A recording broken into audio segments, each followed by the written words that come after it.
Eu fiz questão de visitar a CPI do Senado, CPI do Covid. Nós precisamos visitar a CPI pessoalmente para criar um sentimento em relação a ela. Uma CPI sem rumo, que entra na sua 9ª semana sem avaliar a saúde, a economia e o social.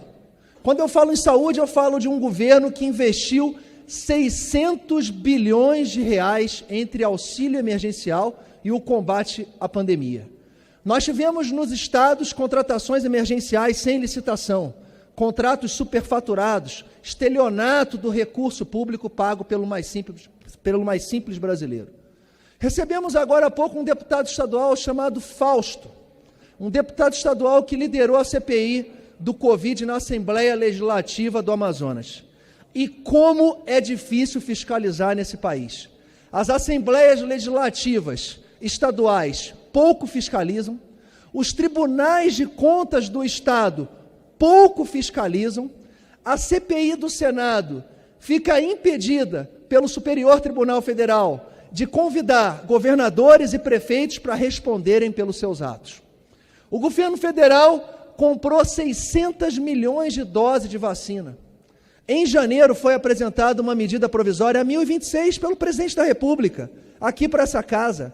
Ela recebeu emendas, inclusive, de muitos deputados até da oposição, para facilitar a compra de vacinas, fazendo com que as vigilâncias sanitárias estrangeiras, com as suas autorizações, pudesse o governo brasileiro comprar mais rapidamente essa vacina.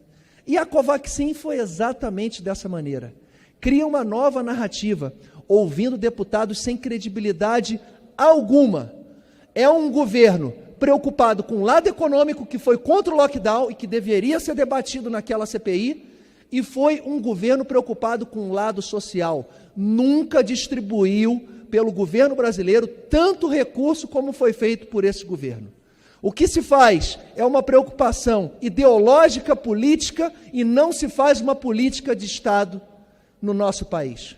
Lamento muito o posicionamento do senador Omar Aziz. Lamento muito o posicionamento do senador Relan Calheiros, que tem um pré-julgamento. Quem tem ódio e dirige uma CPI, é relator, não sabe ouvir, não sabe respeitar o convidado e já tem um pré-julgamento. Eu costumo falar que quem odeia alguém tem o seu julgamento totalmente afetado. E é isso que está ocorrendo na CPI do Senado, e que não veio para averiguar nada, e sim para causar confusão. Sigamos firmes e fortes na condução do nosso país por um Brasil melhor, justo e responsável.